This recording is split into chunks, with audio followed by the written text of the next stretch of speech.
Baghdad میں رہتے ہوئے بیت اللہ شریف کی زیارت۔ حضرت شیخ ابو صالح سے منقول ہے، حضرت شیخ ابو مدین مغربی نے مجھے حضور سیدنا غوث اعظم کی خدمت میں بغداد فقر کی تعلیم کے لیے بھیجا۔ آپ نے مجھے 20 دن تک اپنے خلوت خانہ کے دروازے پر بٹھائے رکھا اور 20 روز گزرنے کے بعد مجھے قبلہ رو ہونے کا حکم دیا۔ جب میں قبلہ رو ہو گیا، آپ نے فرمایا، اے ابو صالح اس طرف دیکھو۔ چنانچہ جب میں نے اس جانب دیکھا، آپ نے فرمایا، کیا دیکھ رہے ہو؟ میں نے عرض کیا، بیت اللہ شریف میری نظروں کے سامنے ہے۔ آپ نے مجھے حکم دیا کہ اب مغرب کی سمت دیکھو۔ میں نے اپنا چہرہ مغرب کی جانب کیا تو آپ نے دریافت فرمایا، کیا دیکھ رہے ہو؟ میں نے عرض کیا، میں اپنے مرشد پاک حضرت ابو مدین کو دیکھ رہا ہوں۔ ایک مرتبہ سنان نامی عیسائی پادری نے غوث اعظم کی محفل میں حاضر ہو کر سلام عرض کیا اور حاضرین میں کھڑے ہو کر بیان دیا کہ میں یمن کا رہنے والا ہوں۔ میں نے ارادہ کیا میں اسلام قبول کروں۔ اسی دوران میرے دل پہ یہ خیال پیدا ہوا کہ میں اس دور کی سب سے بڑی شخصیت کے دست مبارک پر کلمہ پڑھوں۔ اس سوچ کے دوران مجھے نیند آ گئی۔ خواب میں مجھے حضرت سیدنا عیسیٰ علیہ السلام کی زیارت نصیب ہوئی۔ آپ نے مجھ سے ارشاد فرمایا کہ تم بغداد شریف چلے جاؤ اور شیخ عبد القادر جیلانی کے دست حق پر اسلام قبول کرو، کیونکہ اس وقت وہ روئے زمین پر تمام لوگوں میں افضل و اعلیٰ ہیں۔ حضرت شیخ عمر الکیمانی رحمۃ اللہ علیہ سے منقول ہے، ایک مرتبہ حضرت سیدنا غوث اعظم کی خدمت میں 13 لوگ دائرہ اسلام میں داخل ہونے کے لیے حاضر ہوئے۔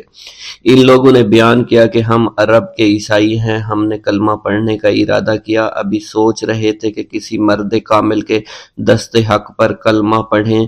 ہمیں ہاتف غیب سے آواز سنائی دی کہ بغداد جا کر شیخ عبد القادر جیلانی کے دست مبارک پر کلمہ پڑھو۔ حضرت ابو الحسن علی سے منقول ہے، فرماتے ہیں، ایک مرتبہ ایک جماعت کثیر کے ہمراہ حضرت سیدنا غوث اعظم کی زیارت باسعادت کے لیے روانہ ہوا۔ اسی دوران بے شمار لوگ میرے پاس آتے رہے، اپنی مشکلات کے حل کے لیے مجھ سے کہتے رہے، میں حضور سیدنا غوث اعظم سے ان کی سفارش کروں گا۔ حضرت ابو الحسن علی بن ملاعب القواس فرماتے ہیں، رستے میں ایک بد اخلاق لڑکا بھی ہمارے قافلے میں شامل ہو گیا۔ مجھے اس کا علم تھا کہ یہ اکثر و بیشتر ناپاک رہتا ہے اور بول و براز کے بعد استنجا بھی نہیں کرتا۔ حسن اتفاق کے حضور سیدنا غوث اعظم سے بھی رستہ میں ملاقات ہو گئی۔ حضرت ابو الحسن علی فرماتے ہیں، میں نے حضور سیدنا غوث اعظم کی خدمت میں لوگوں کے پیغامات پہنچائے اور پھر مجھ سمیت میرے ساتھ تمام موجودہ لوگوں نے آپ کے ہاتھ مبارک کو ازراہ عقیدت چومنا شروع کر دیا۔ وہ فرماتے ہیں، جب اس بد اخلاق لڑکے نے حضور سیدنا غوث اعظم رحمۃ اللہ علیہ کا ہاتھ مبارک چوما تو بے ہوش ہو کر زمین پر گر پڑا۔ جب اس کو ہوش آیا تو اس کے چہرہ پر داڑھی نمودار ہو چکی تھی اور اس نے آپ کے دست حق پر توبہ کی، پھر اس کا شمار نیکوں میں ہوا۔ حضرت شیخ زین الدین فرماتے ہیں، میں نے حضور سیدنا غوث اعظم سے علم حاصل کیا۔ اللہ عز و جل نے مجھے 1 سال میں اتنا علم دیا کہ دوسروں کو وہ علم 20 سال میں بھی نصیب نہ ہوا ہوگا۔ میں نے آپ سے مصر جانے کی اجازت طلب کی تو آپ نے فرمایا، دمشق پہنچ کر غازیوں کو مصر میں داخل ہونے کے لیے تیار پائے گا تاکہ اس پر قابض ہو جائیں، مگر ان سے کہنا وہ ہرگز کامیاب نہیں ہوں گے، ہاں دوسری مرتبہ وہ ضرور کامیاب ہوں گے۔ حضرت شیخ زین الدین فرماتے ہیں، جب میں دمشق پہنچا میں نے وہی حال پایا۔ آپ نے بیان فرمایا، میں نے ان سے کہا تو وہ نہ رکے۔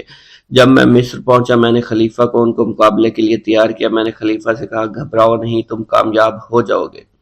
جب غازی مصر پہنچے تو ان کو شکست ہوئی۔ شیخ زین الدین فرماتے ہیں، خلیفہ نے مجھے اپنا ندیم خاص مقرر کر دیا اور اپنے ہر راز سے مجھے واقفیت دے دی۔ پھر دوسری مرتبہ غازی آئے، انہوں نے مصر پر قبضہ کر لیا۔ مجھے حضور سیدنا غوث اعظم کے قول کے مطابق ہر ایک سے 1.5 لاکھ دینار ملے۔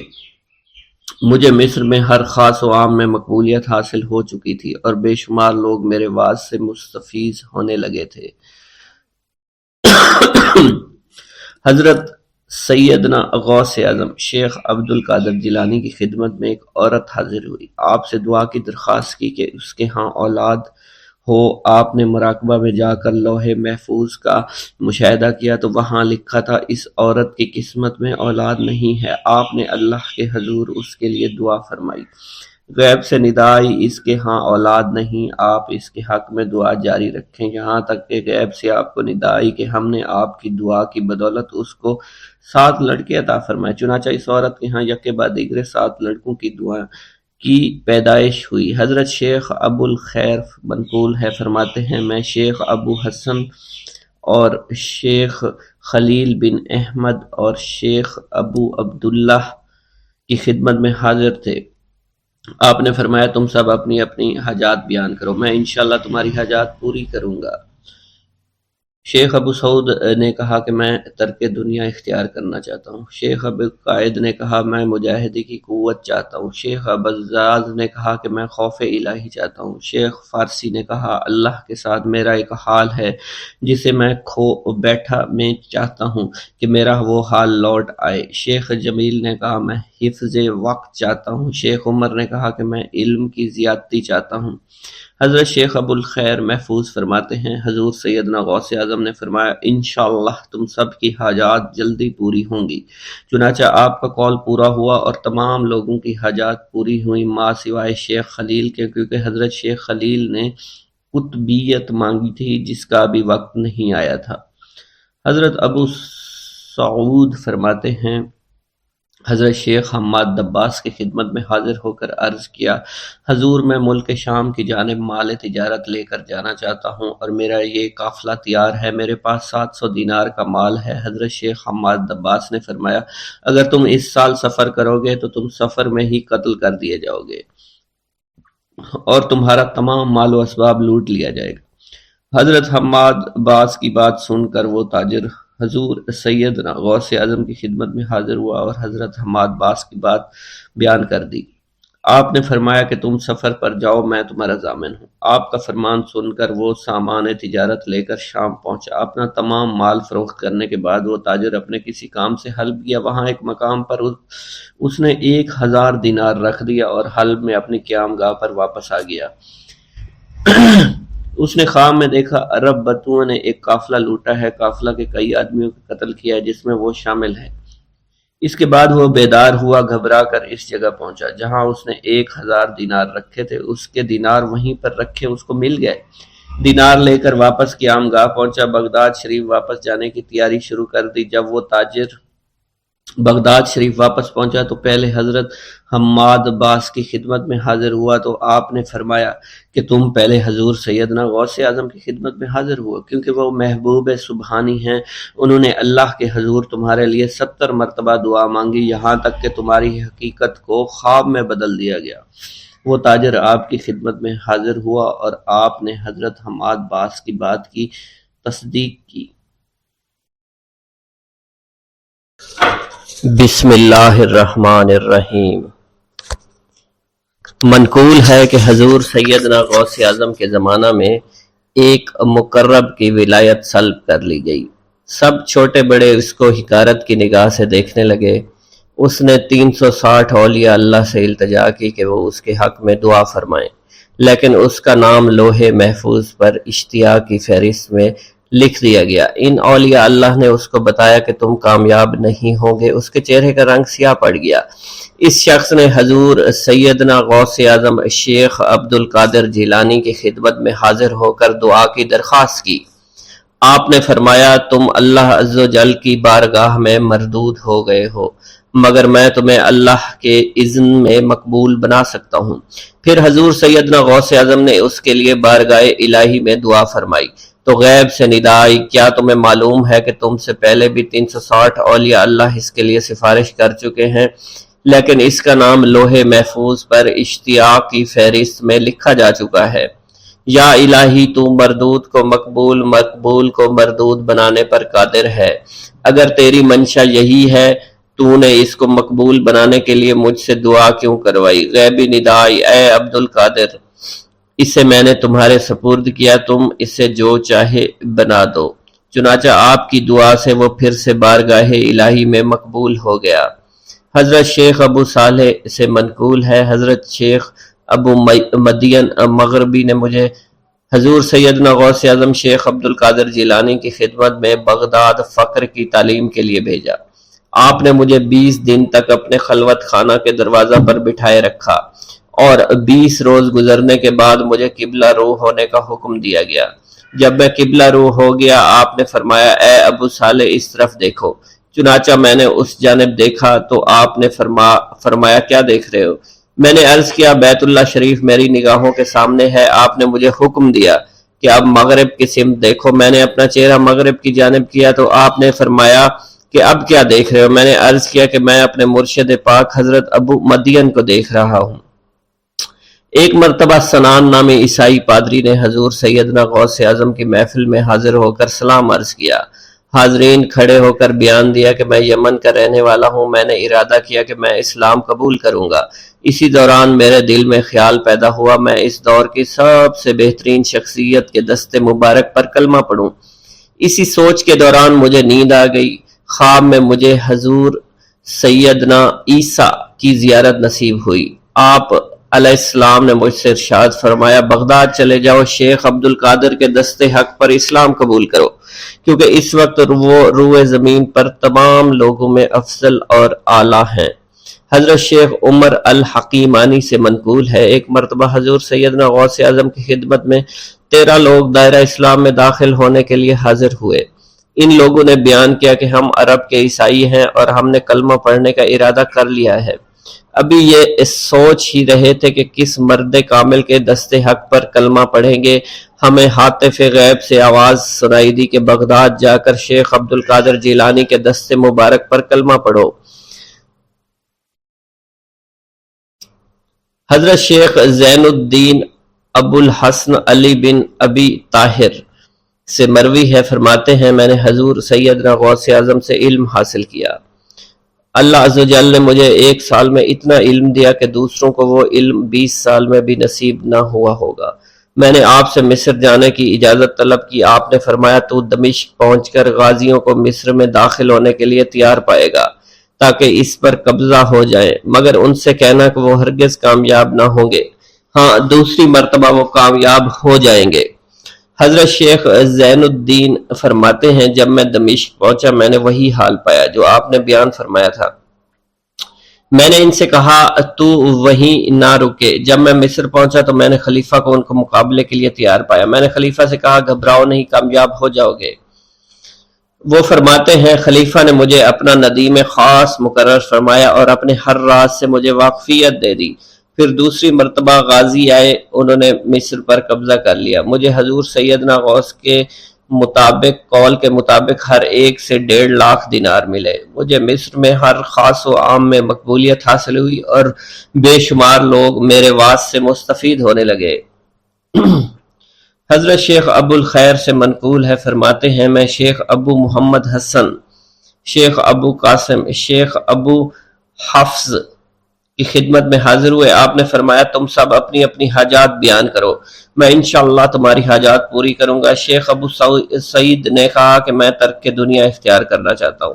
شیخ ابن قائد وانی نے کہا کہ مجھے مجاہدے کی قوت عطا کر دیجئے۔ شیخ بزاز نے کہا خوف الہی چاہتا ہوں۔ شیخ فارسی نے کہا اللہ کے ساتھ میرا ایک حال ہے جسے میں کھو بیٹھا ہوں، چاہتا ہوں میرا وہ حال لوٹ آئے۔ شیخ جمیل نے کہا میں حفظ کرنا چاہتا ہوں۔ شیخ عمر نے کہا میں علم کی زیادتی چاہتا ہوں۔ شیخ خلیل نے کہا میں چاہتا ہوں مجھے موت نہ آئے، یہاں تک کہ مجھے مقام قطبیت پر فائز کیا جائے۔ شیخ ابو البرکات نے کہا کہ میں محبت الہی میں استغراق چاہتا ہوں۔ شیخ ابو عبداللہ نے کہا کہ میں نائب وزیر بننا چاہتا ہوں۔ شیخ ابو مفتوح نے کہا کہ میں خلیفہ کے گھر کا استاد بننا چاہتا ہوں۔ حضرت شیخ ابو الخیر فرماتے ہیں حضور سیدنا غوث اعظم نے فرمایا انشاءاللہ تم سب کی حاجات جلد پوری ہوں گی۔ چنانچہ آپ کا قول پورا ہوا اور تمام لوگوں کی حاجات پوری ہوئیں ماں سوائے شیخ خلیل کے، کیونکہ حضرت شیخ خلیل نے قطبیت مانگی تھی جس کا وقت ابھی نہیں آیا تھا۔ حضرت ابو السعد عبداللہ سے مروی ہے کہ میری کنواری بیٹی فاطمہ گھر کی چھت پر چڑھی تو اسے کوئی چیز اٹھا کر لے گئی۔ اس وقت میری بیٹی کی عمر 16 برس تھی۔ میں حضور سیدنا غوث اعظم شیخ عبد القادر جیلانی کی خدمت میں حاضر ہوا اور سارا ماجرا ان کے گوش گزار کر دیا۔ آپ نے فرمایا تم آج رات کو کرخ کے ویرانے میں جاؤ اور تل خمس 5واں ٹیلا کے پاس جا کر بیٹھ جاؤ اور اپنے ارد گرد دائرہ کھینچ لو۔ دائرہ کھینچتے وقت بسم اللہ علی نیت عبد القادر کے الفاظ پڑھنا۔ جب رات بڑھے گی جنوں کے گروہ مختلف شکلوں میں تیرے نزدیک سے گزریں گے، تم انہیں دیکھ کر خوف زدہ مت ہونا۔ جب صبح ہو جائے گی تو جنوں کا بادشاہ جماعت کے ہمراہ گزرے گا، وہ تجھ سے تیری حاجت پوچھے گا، تو اسے بتانا عبد القادر نے بھیجا ہے اور میری حاجت یہ ہے۔ ابو سعید فرماتے ہیں میں نے حکم کی تعمیل کی، آپ کے فرمان کے مطابق ڈراؤنی شکلوں والے لوگ گزرے مگر دائرہ کے نزدیک کوئی نہ آ سکا، یہاں تک کہ الس صبح جنوں کا بادشاہ گھوڑے پر سوار ہو کر آیا، اس کے ساتھ ایک کثیر جماعت بھی تھی۔ اس نے مجھ سے کہا میری حاجت پوچھی، میں نے اسے حضور سیدنا غوث اعظم کا پیغام پہنچاتے ہوئے کہا اور اپنی حاجت بیان کی۔ میری بات سن کر وہ بادشاہ گھوڑے سے اترا، زمین کو بوسہ دیتے ہوئے دائرہ کے کنارے بیٹھ گیا۔ بادشاہ کے بیٹھتے ہوئی جماعت بھی بیٹھ گئی۔ پھر بادشاہ نے اپنی جماعت کے کچھ لوگوں کو حکم دیا، جاؤ جس نے یہ کام کیا ہے اسے میرے پاس لے کر آؤ۔ چنانچہ وہ لوگ ایک سرکش جن کو پکڑ لائے جس کے ساتھ میری بیٹی بھی تھی۔ جنوں کے بادشاہ سے کہا گیا کہ یہ ملک چین کے سرکش جنوں میں سے ہے۔ بادشاہ نے اس جن کو مخاطب کرتے ہوئے کہا کہ تمہیں قطب وقت کے قدموں کے نیچے سے لڑکی اٹھانے کی جرت کیوں کر پیش ہوئی؟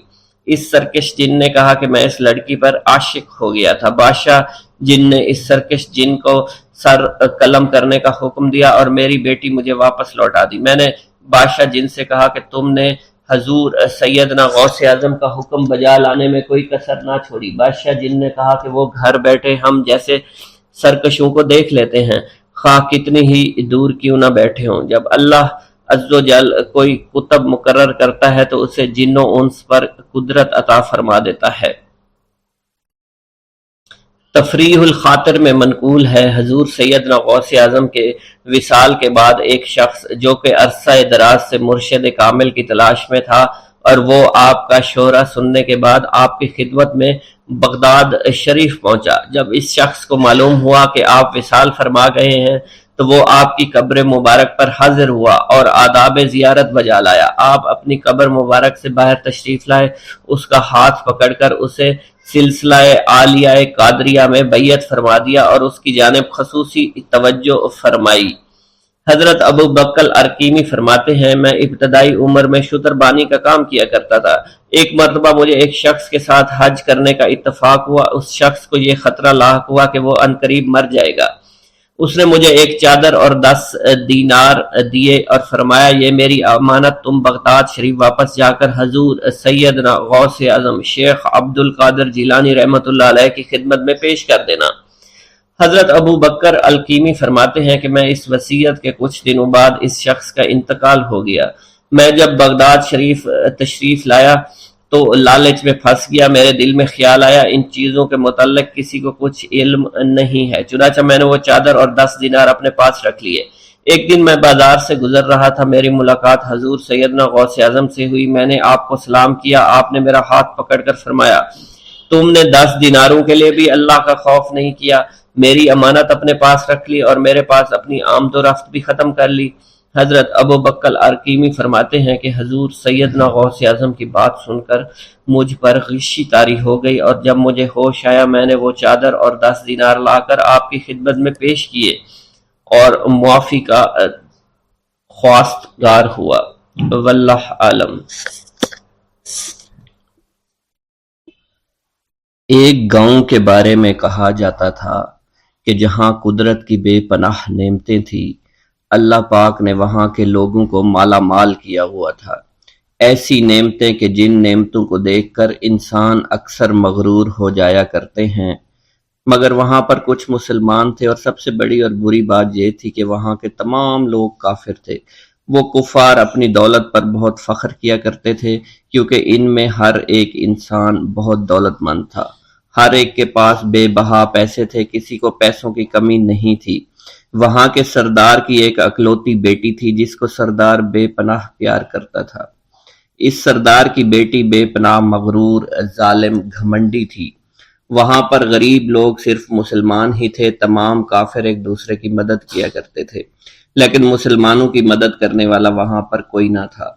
وہاں پر انہیں کوئی دیکھنے والا نہ تھا۔ سردار کی بیٹی کو کالے جادو میں خوب مہارت حاصل تھی، اور وہ جادو کی وجہ سے وہاں پر رہنے والے غریبوں پر بہت ظلم کیا کرتی تھی۔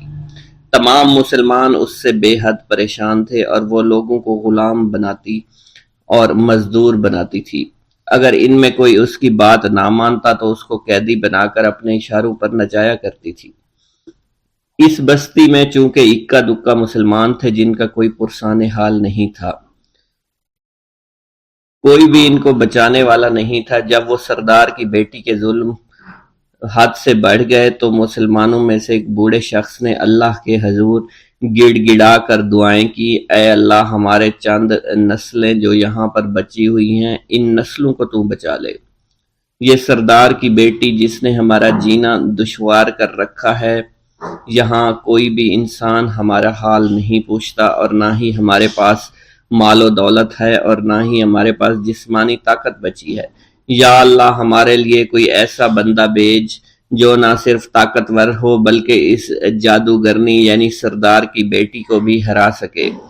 اللہ رب العزت نے اس بوڑھے کی دعا کو قبول فرمایا، اور یوں اس جگہ پر ایک اللہ والے کو بھیج دیا، اور وہ اللہ والے ایسے ہی بستی میں داخل نہیں ہوئے، بلکہ ایک دن کچھ عجیب واقعہ ہوا۔ ان کافروں کا سردار جنگل میں سیر سپاٹے کرتے ہوئے نکلا تھا، بڑی شان سے چلتا ہوا وہ سفر کر رہا تھا۔ اچانک ایک زہریلا سانپ اس کے سامنے آیا۔ اس زہریلے سانپ نے بادشاہ کو ڈس لیا، اور وہ بے ہوش ہو کر زمین پر گر پڑا اور تڑپنے لگا۔ اس کے جو ساتھی تھے انہوں نے جب اپنے سردار کو یوں تڑپتا ہوا دیکھا اور سردار کی غیر حالت دیکھی تو کہ جسے ایک زہریلے سانپ نے کاٹ لیا ہے، تو وہ فوراً اسے اٹھا کر گھر لے آئے تاکہ اسے بچانے کے لیے کچھ کیا جا سکے۔ اس لڑکی نے اپنے باپ کی جب یہ حالت دیکھی تو اپنے آس پاس کے بڑے بڑے حکیموں کو بلایا، لیکن عجیب بات یہ تھی کہ لاکھ کوشش کے باوجود زہر نکالنے میں سارے ناکام ہو رہے تھے،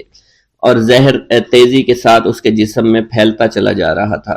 لیکن اسی وقت وہاں ایک درویش کی آمد ہوئی، ایک اللہ والے آئے، ان اللہ پاک نے اس مقصد کے تحت وہاں بھیجا تھا۔ اس اللہ کے ولی نے سردار کے گھر پر پہنچ کر دروازے کو کھٹکھٹایا۔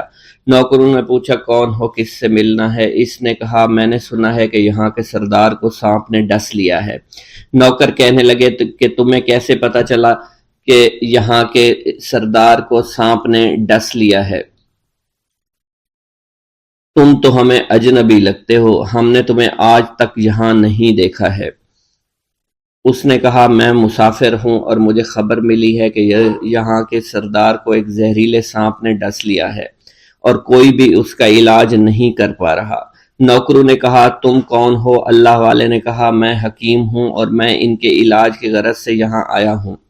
وہ نوکر اللہ والے کی حالت دیکھ کر ہنسنے لگے، کیونکہ آپ نے پھٹے پرانے کپڑے پہن رکھے تھے اور دیکھنے سے بہت غریب معلوم ہوتے تھے۔ وہ نوکر کہنے لگے کہ اتنے بڑے سردار کا علاج کرو گے؟ ارے یہاں تو اس کے پاس بڑے بڑے حکیم بلائے گئے ہیں، ہمارے سردار کے پاس پیسوں کی کوئی کمی نہیں ہے، اور وہ تم جیسے غریب سے بھلا کیوں علاج کروائیں گے؟ درویش نے کہا، اگر تم چاہتے ہو تمہارے سردار کی جان بچ جائے پھر مجھے اندر جانے دو۔ غلام کہنے لگا، ٹھیک ہے، ہم اندر جا کر اجازت لے کر آتے ہیں۔ نوکر اندر گئے، سردار کی بیٹی سے کہا، ایک غریب آیا ہے، کپڑوں سے فقیر معلوم ہوتا ہے، لیکن کہتا ہے میں سردار کا علاج کر سکتا ہوں، اور میں سردار کا علاج کروں گا۔ جو زہر تیزی کے ساتھ جسم میں پھیل رہا ہے میں اس کو باہر نکال پھینک کروں گا۔ اس کی بیٹی کہنے لگی، ٹھیک ہے، بلا لو۔ جب وہ اللہ والے اس کے گھر کے اندر گئے تو دیکھا سردار تڑپ رہا تھا، ٹانگ کو بار بار بستر پر پٹخ رہا تھا۔ اللہ والے نے اس کے پیر کی طرف دیکھا جہاں سانپ نے اس کو کاٹا تھا، اسی جگہ اللہ والے نے تھوک دیا، فوراً وہاں سے بھاگ گئے۔ اس کے سارے سپاہی اس کی بیٹی دیکھ کر حیران رہ گئے کہ یہ بھلا کون سا دیوانہ ہے، کمرے میں آیا، علاج کی بجائے اسی جگہ پر تھوک دیا جہاں صرف کاٹا تھا، اور بھاگ بھی گیا، اس کو کوئی گرفتار نہیں کر سکا۔ سردار کی بیٹی غصے میں تل ملا اٹھی کہ اس نے جو گستاخی کی ہے اس کی کوئی بات نہیں، تھوک کو میں صاف کروا دوں گی، مگر اس کو تو میں ابھی گرفتار کرواتی ہوں۔ اور اس نے اپنے سردار کے ایک نوکر سے کہا کہ اس تھوک کو صاف کرو۔ اس نوکر نے تھوک کو صاف کرنے کی بجائے اس کو اچھی طرح سے ٹانگ پر مل دیا۔ لڑکی نے کہا کیا کر رہی ہو؟ اس فقیر نے میرے باپ کی ٹانگ پر تھوک دیا، اب اس تھوک کو تم مل رہے ہو۔ حکیم نے اپنے ہاتھ کے اشارے سے سردار کے بیٹے کو روک دیا۔ جیسے اس تھوک کو سردار کی ٹانگ پر ملا گیا، فوراً سارا زہر ختم ہو گیا۔ جو ٹانگ کٹنے کے قابل تھی وہ ٹانگ بالکل ٹھیک ہو چکی تھی، جو نیلی پڑ چکی تھی اب اصلی حالت میں آہستہ آہستہ واپس آ رہی تھی۔ اور جب وہ قبیلے کا سردار بالکل ٹھیک ہو گیا، ہوش میں آ گیا، تو حیران رہ گیا۔ اسے بتایا کہ فقیر بابا کے تھوک کی وجہ سے آپ ٹھیک ہوئے ہیں۔ اس نے کہا وہ بزرگ تو ہمارے لیے مسیحا ہے، تم لوگوں نے انہیں جانے کیوں دیا؟ انہیں میرے پاس لے کر آؤ، انہوں نے ہم پر بہت بڑا احسان کیا ہے، ہم اس کے احسان کا بدلہ ضرور چکائیں گے۔ اس کی بیٹی جو خاموشی سے باپ کو دیکھ رہی تھی، اس نے کچھ بھی نہ کہا۔ گاؤں کے سردار کے کہنے پر سارے سپاہی اللہ والے کو ڈھونڈنے کے لیے نکل گئے۔ وہ چاروں طرف پھیل گئے، لیکن کہیں بھی اللہ والے کا پتہ نہیں چل رہا تھا۔ پھر جب سپاہی تلاش کرتے کرتے جنگل میں داخل ہوئے، وہاں ایک درخت کے نیچے ایک آدمی کو عبادت کرتے ہوئے دیکھا۔ وہ غور سے اس کو دیکھ رہے تھے اور کہہ رہے تھے یہ کس طرح کی عبادت کر رہے ہیں؟ ہم لوگ تو اپنے بتوں کے آگے ہاتھ جوڑتے ہیں، یہ نہ جانے کس کو سجدہ کر رہے ہیں۔ خیر، عبادت کے فوراً بعد اللہ والے کو پکڑ لیا، گاؤں کے سردار کے سامنے پیش کیا۔ وہ کہنے لگا آپ کون ہیں اور کہاں سے آئے ہیں؟ سب سے پہلے تو میں گستاخی کی معافی چاہتا ہوں، میرے لوگوں نے آپ کے ساتھ بڑی بدتمیزی کی، لیکن آپ کی وجہ سے آج میں زندہ ہوں۔ ہم گناہ گاروں کی وجہ سے آپ جیسے لوگوں کو بہت تکلیف ہوئی ہے، اس لیے میں معذرت چاہتا ہوں۔ آپ سے درخواست کرتا ہوں کہ آپ میری طرف سے یہ قیمتی لباس یعنی کپڑے اور عربی گھوڑا قبول کیجئے۔ اللہ والوں نے اس کی طرف مسکرا کر دیکھا اور کہا یہ گھوڑا، یہ لباس بہت قیمتی ہے، مگر یہ لباس پہن کر اس گھوڑے کے لیے گھاس کاٹوں گا تو کیا اچھا لگوں گا؟ سردار نے کہا فکر نہ کریں، گھوڑے کے ساتھ ساتھ ہم آپ کو نوکر بھی دیں گے۔ اللہ والے نے کہا کہ اتنی مال و دولت اور نوکروں کے ساتھ میں اکیلا رہوں گا؟ گاؤں کا سردار بولا حضور آپ کی یہ بات سن کر میں سوچ میں گم ہو گیا ہوں، لیکن یہ میری بیٹی آپ کے سامنے حاضر ہے۔ بیٹی حیرت سے اپنے باپ کو دیکھ رہی تھی کہ میرا باپ اب کیا کہنے والا ہے۔ سردار نے کہا میری بیٹی جسے آپ نے دیکھ لیا ہے، اس کی شادی میں آپ سے کر دوں گا، مگر ایک شرط ہے کہ آپ کو اپنے مذہب کو چھوڑنا پڑے گا۔ میرے سپاہیوں نے آپ کو عبادت کرتے ہوئے دیکھا ہے، جہاں تک ہمارے معمولات ہیں ہم بتوں کے آگے سجدہ کرتے ہیں اور ان کی عبادت کرتے ہیں، اور آپ جس کے آگے سجدہ کرتے ہیں وہ اللہ ہے، یعنی آپ مسلمان ہیں، اس لیے آپ کو اپنا مذہب چھوڑنا پڑے گا۔ کیا آپ ایسا کر سکتے ہیں؟ اللہ والے نے کہا کہ مجھے ایک بات بتائیے، آپ سب کچھ دیکھ رہے ہیں، آپ نے مجھے یہ بھی دعا دی کہ میری اولادیں ہوں اور آپ کی نسل آپ کی بیٹی سے چلے گی۔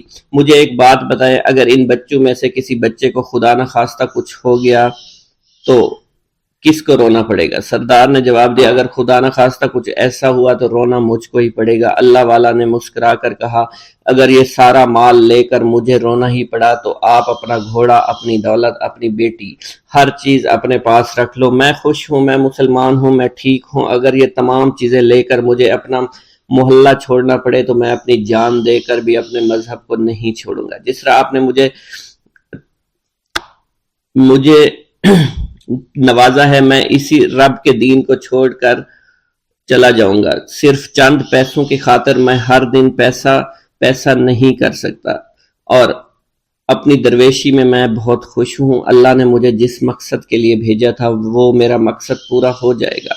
گاؤں کے سردار نے پوچھا، یہ کہہ کر وہ اللہ والے جانے لگے تو سردار نے درویش کو رک جانے کا کہا اور کہنے لگے میں نے مال دے کر تمہیں آزمایا اور تمہیں پرکھا، لیکن تم اپنے مذہب کو چھوڑنے پر راضی نہیں ہو۔ اگر تم یہی سب کرنے آئے تھے تو تمہیں اس بات کا ڈر نہیں؟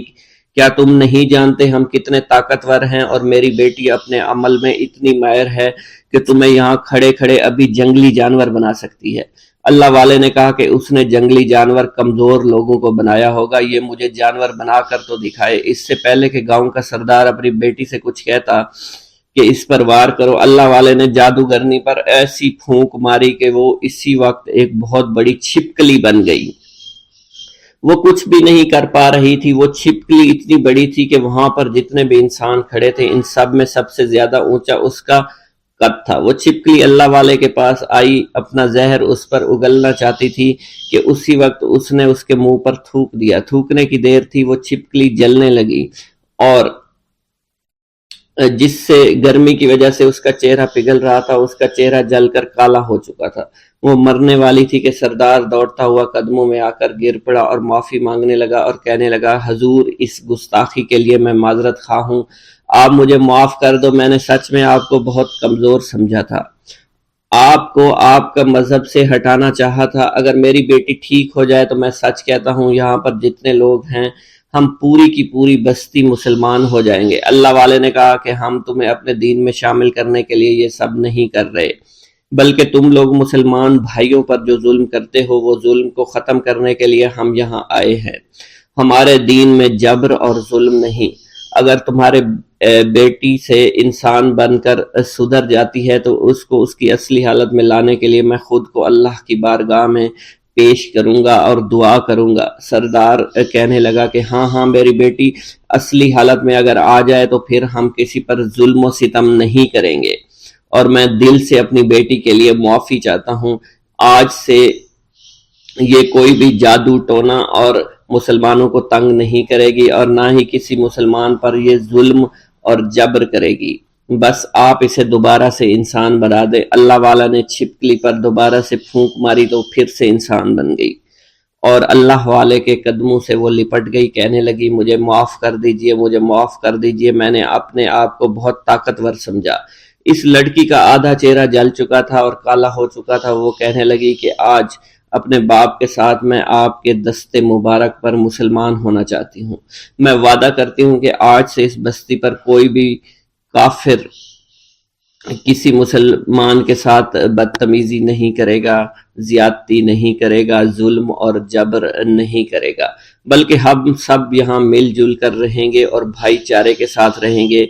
ہم سب مسلمان ہو جائیں گے اور پھر یوں اللہ والے کے ہاتھوں پوری بستی کا سردار اور اس کی بیٹی نے اسلام قبول کر لیا اور سردار نے اللہ والے سے اپنی بیٹی کا نکاح کر دیا اور پھر اس بستی میں ہمیشہ کے لیے امن و امان قائم ہو گیا۔ میرا یہ قدم تمام اولیاء کرام کی گردن پر ہے۔ ایک مرتبہ محلہ حلبہ میں اپنے مہمان خانے میں واز فرماتے ہوئے حضور سیدنا غوث اعظم پر اچانک حالت کشف طاری ہوئی۔ آپ رحمت اللہ علیہ نے فرمایا، میرا یہ قدم ہر ولی اللہ کی گردن پر ہے۔ یہ ارشاد سن کر تمام اولیاء اللہ نے اپنی گردنیں جھکا دیں۔ صلحائے امت نے اس کی توضیح فرمائی ہے کہ آپ رحمت اللہ علیہ کے عہد مبارک اور بعد میں قیامت تک آپ کی عطا کے بغیر ولی اللہ ولایت کے درجے پر فائز نہیں ہو سکتا۔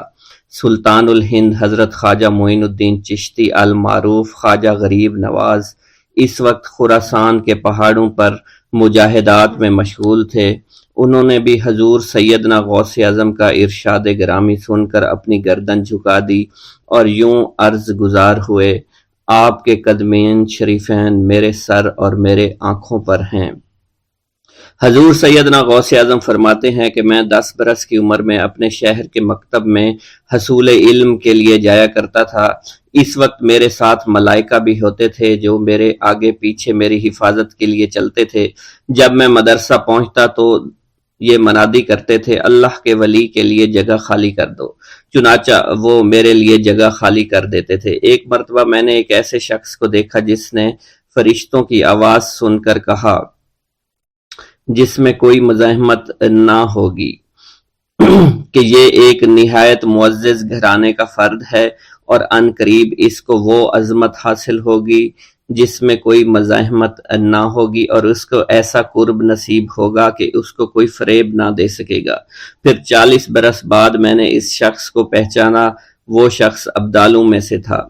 حضرت شیخ ابو سعود احمد بن بکر حریمی سے مروی ہے کہ حضور سیدنا غوث اعظم نے فرمایا کہ میں 55 سال تک تنہا عراق کے بیابانوں میں پھرتا رہا، میں لوگوں کو نہ جانتا، لوگ مجھے نہ جانتے۔ اسی دوران میرے پاس رجال الغیب اور جنات تشریف لاتے جنہیں میں طریقت اور اصول کی تعلیم دیتا تھا۔ ابتدا میں جب میں عراق میں داخل ہوا تو حضرت خضر میرے ہم سفر بنے اور بعد میں اس وقت ان کو پہچانتا نہ تھا، اور اس کے ساتھ میرا معاہدہ ہوا کہ میں ان کے کسی حکم کی خلاف ورزی نہیں کروں گا۔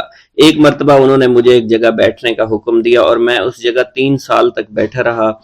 سال میں ایک مرتبہ حضرت خضر میرے پاس تشریف لاتے، فرماتے کہ یہی تیرا مقام ہے جہاں تجھے پہنچایا گیا ہے۔ اس عرصہ کے دوران تمام نفسانی خواہشات مجھ پر انسانی شکل میں وارد ہوئیں، لیکن اللہ عز و جل نے مجھے ہر موقع پر استقامت عطا فرمائی اور مجھے ان خرافات سے بچائے رکھا۔ ابتدا میں میرا نفس مجاہدہ کا کوئی طریقہ اختیار کرتا تو میں اس پر قائم ہو جاتا اور کسی چیز کو قبول نہ کرتا تھا۔ ایک طویل مدت تک اپنا گلا گھونٹتے ہوئے میں مدائن کے جنگلوں میں مجاہدات میں مشغول رہا۔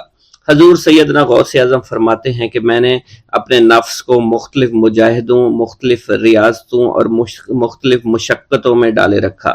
1 سال تک میں گری ہوئی چیزیں اٹھا کر کھاتا رہا، دوسرے سال پانی پر گزارا کیا، اور تیسرے سال نہ میں نے کچھ کھایا، نہ پیا اور نہ ہی سویا۔ ایک مرتبہ شدید سردی کی وجہ سے میں ایوان کسریٰ کے کھنڈرات میں سویا تو رات بھر میں 40 مرتبہ طبیعت خراب ہوئی۔ حضور سیدنا غوث اعظم فرماتے ہیں ہر سال ایک بزرگ آتے اور وہ مجھے جبہ دے کر چلے جاتے۔ اسی طرح میں نے بے شمار طریقوں سے دنیا اور نفس سے چھٹکارا پانے کی کوشش کی۔ لوگ مجھے دیوانہ سمجھتے تھے۔ میں برہنہ جسم جنگلوں میں چلا جاتا اور کانٹوں پر لوٹتا شور مچاتا تھا۔ میرا تمام بدن سے خون جاری ہو جایا کرتا تھا اور لوگ مجھے اٹھا کر شفا خانے لے جایا کرتے، جہاں میری حالت مزید بگڑ جاتی۔ ایک وقت ایسا بھی آیا جب مجھ میں اور مردہ میں کوئی فرق نہ تھا۔ لوگ کفن لے کر آئے، غسال کو بلوایا کہ وہ مجھے غسل دے دیں۔ ابھی انہوں نے مجھے غسل دینے کے لیے تختہ پر ڈالا ہی تھا کہ میری حالت درست ہو گئی۔ میں اٹھ کھڑا ہوا۔ طریقت کی ان پرخطر راہوں میں نہ تو میں کبھی خوف زدہ ہوا اور نہ کبھی میرا نفس مجھ پر غلبہ پا سکا، اور نہ ہی دنیا کی آرائش مجھے حیران کر سکی۔ حضور سیدنا غوث اعظم فرماتے ہیں شیطان نے میرے گرد بے شمار جال بچھائے۔ جب میں نے اس سے کہا کہ یہ کیا ہے تو اس نے کہا یہ دنیاوی چیزیں ہیں اور میں ان جالوں سے تم جیسوں کو شکار کرتا ہوں۔ میں نے 1 سال تک شیطان کا مقابلہ کیا، اس کے بچھائے ہوئے تمام جالوں کو ختم کر دیا۔ اس کے بعد میرے سینے کو کھول دیا گیا اور مجھ پر بے شمار خلائق ظاہر ہوئے۔ حضور سیدنا غوث اعظم فرماتے ہیں میں نے دریافت کیا کہ یہ علائق کیسے ہیں؟ جواب ملا کہ یہ خلق کے اسباب ہیں جو تم سے ملے ہوئے ہیں۔ میں سال بھر ان کی جانب متوجہ رہا، یہاں تک کہ وہ مجھ سے جدا ہو گئے۔ جب مجھ پر میرا باطن ظاہر کیا گیا تو میں نے اپنے قلب کو بہت سے علائق سے ملوث پایا۔ میں نے دریافت کیا کہ یہ علائق کیا ہیں؟ جواب ملا یہ تمہارے ارادے، تمہارے اختیارات ہیں۔ چنانچہ 1 سال تک ان کی جانب متوجہ رہا کہ وہ مجھ سے دور ہو گئے۔ میرا قلب ان تمام غلاظتوں سے نجات پا گیا۔ پھر مجھ پر میرے نفس کو ظاہر کیا گیا، میں نے اس کا مشاہدہ کیا، مجھے معلوم ہوا اس کے ساتھ کچھ امراض اور بھی ہیں اور نفس کی خواہشات زندہ ہیں، نفس کا شیطان سرکش ہے۔ چنانچہ میں نے سال بھر پھر توجہ دلائی اور میرے نفس کے تمام امراض سرے سے ہی ختم ہو گئے اور اس کے شیطان نے کلمہ پڑھ لیا اور پھر میرے تمام امور اللہ کے لیے ہو گئے اور میں اپنی ہستی سے باہر نکل آیا۔ حضور سیدنا غوث اعظم فرماتے ہیں پھر میں توکل کے دروازے پر آیا تاکہ میرا مقصد پورا ہو، لیکن جب میں نے توکل کے دروازے پر پہنچا تو بے شمار لوگ موجود تھے۔ میں اس ہجوم کو چیرتا ہوا آگے بڑھا اور شکر کے دروازے پر پہنچ گیا، یہاں پر بھی لوگوں کا جمع غفیر موجود تھا، اسے بھی چیرتا ہوا آگے بڑھا اور مشاہدہ کے دروازے پر پہنچ گیا اور یہاں پر موجود ہجوم کو چیرتا ہوا اندر داخل ہوا، حتیٰ کہ سب سے آخر میں مجھے فقر کے دروازے پر لایا گیا۔ فقر کا دروازہ خالی تھا۔ جب اس دروازہ میں داخل ہوا تو دیکھا جن جن چیزوں کو میں نے ترک کیا تھا وہ سب یہاں موجود تھیں۔ یہاں مجھے ایک بہت بڑے روحانی خزانے کی فتوحات سے نوازا گیا اور میرے لیے تمام دنیا کے خزانے کھول دیے گئے۔ مجھے روحانی عزت، دائمی فنا اور خالص آزادی عطا فرمائی گئی۔ میری تمام چیزیں جو میری ہستی اور میری صفات سب معدوم ہو گئیں اور میری ہستی کی جگہ کسی اور نے لے لی۔ حضرت شیخ ابو سعید مخزومی نے حضور سیدنا غوث اعظم کو خرقہ خلافت سے نوازا اور فرمایا، اے عبد القادر، یہ وہ خرقہ ہے جو حضور نبی کریم صلی اللہ علیہ وسلم نے حضرت سیدنا علی المرتضیٰ کو عطا فرمایا، اور حضرت سیدنا علی المرتضیٰ نے یہ خرقہ حضرت خواجہ حسن بصری کو عطا فرمایا تھا، جس سے ہوتا ہوا یہ خرقہ مجھ تک پہنچا، اور یہ تمہاری امانت تھی جو میں نے تم تک آج پہنچا دی ہے۔ حضور سیدنا غوث اعظم نے جب خرقہ مبارک کو زیب تن کیا تو آپ پر بے شمار انوار و تجلیات کی بارش ہونا شروع ہو گئی۔ حضور سیدنا غوث اعظم نے حضرت شیخ ابو سعید مخزومی کے مدرسہ میں تدریسی فرائض سر انجام دینا شروع کر دیے۔ آپ کے لیے فی الحال تدریسی مصروفیات کے علاوہ کوئی کام نہ تھا۔ آپ کی شبانہ روز کی محنت سے آپ کے نام کا شعرہ کچھ ہی دنوں میں سارے بغداد میں پھیل گیا۔ طلبہ دور دراز کے علاقوں سے علم کے حصول کے لیے آنے لگے۔ طلبہ کی تعداد جب مزید بڑھنا شروع ہو گئی تو ارد گرد کے کئی مکانات کو خرید کر مدرسہ میں داخل کر لیا گیا۔ کتب سیر میں منقول ہے کہ 528 ہجری میں آپ مدرسہ نظامیہ کی وسیع عمارت تعمیر فرما چکے تھے۔ اس مدرسہ کی تعمیر میں آپ نے بحیثیت مزدور بھی حصہ لیا تھا۔ حضرت شیخ ابو الخشاب سے مروی ہے کہ میں جوانی میں جب علم نحو پڑھ رہا تھا تو لوگوں نے مجھے حضور سیدنا غوث اعظم کے پاس جانے کا مشورہ دیا، اور اس کی وجہ سے مجھے بھی اشتیاق ہوا کہ میں آپ کا واز سنوں۔ ایک مرتبہ کچھ لوگوں کے ہمراہ آپ کی مجلس میں دوستوں کے ہمراہ حاضر ہوا۔ آپ نے میری جانب توجہ کرتے ہوئے فرمایا، ہماری صحبت اختیار کر لو۔ چنانچہ میں نے آپ کے فرمان کے مطابق آپ کی صحبت کو اختیار کر لیا۔ آپ نے مجھے علم نحو کے علاوہ علوم عقلیہ اور تقلد حاصل کیے، جس سے مجھے کوئی واقفیت پہلے نہیں تھی۔ 1 سال کے عرصہ میں آپ کی نظر کرم سے میں نے وہ علوم حاصل کر لیے جو گزشتہ اتنی عمر گزارنے کے باوجود بھی مجھے حاصل نہیں ہوئے تھے۔ منقول ہے حضرت شیخ بقا بن بطو، شیخ علی بن ہیتی اور شیخ کیلوی جب حضور سیدنا غوث اعظم کے مدرسہ میں آتے تو جھاڑو دیا کرتے تھے اور چھڑکاؤ کرتے تھے، لیکن آپ کی اجازت کے بغیر کبھی اندر داخل نہ ہوتے تھے۔ اجازت ملنے کے بعد آپ حضرات اندر داخل ہوتے اور اجازت ملنے پر ہی بیٹھتے تھے۔ آپ سے امان طلب کرتے اور امان مل جانے کے بعد مؤدب ہو کر بیٹھ جاتے۔ جس وقت آپ کہیں جانے کا ارادہ کرتے تو یہ حضرات سواری کے ہمراہ چلتے۔ آپ انہیں اس فعل سے منع فرمایا کرتے تھے اور کہتے تھے کہ ہمیں آپ کے ذریعے قرب الہی حاصل ہوا ہے۔ حضرت شیخ محمد قائل الادنیٰ سے مروی ہے کہ ایک مرتبہ حضور سیدنا غوث اعظم سے دریافت کیا گیا کہ آپ کی بزرگی اور عظمت کا راز کیا ہے۔ آپ نے فرمایا کہ میں کبھی جھوٹ نہیں بولتا اور کبھی کسی سے کذب بیانی نہیں کرتا۔